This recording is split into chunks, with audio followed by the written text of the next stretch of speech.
Finance Forward to me is about bringing together the best people in fintech, not just from Germany, but from all across, and inspiring hopefully the next generation of fintech movers and shakers. Das ist halt hier wie ein Magnet, bei dem so viel kritische Masse erreicht wurde. Tolle Speakers, tolle Conversation, tolle Energie. Ich finde, es ist ein super guter Austausch. Also die Networking-Möglichkeiten sind die besten, die man eigentlich geboten bekommt.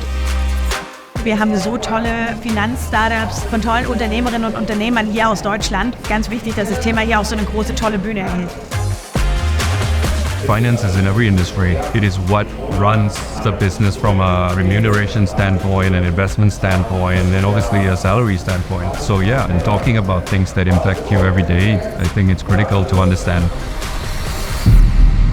We were talking about this. We think it's one of the 2 or 3 most important and most enjoyable gatherings in Europe.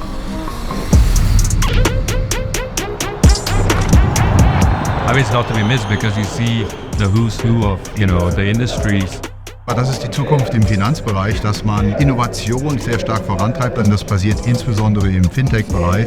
Etablierte Banken müssen anfangen, solche Veranstaltungen als Must-Have zu sehen und nicht als Nice-to-Have.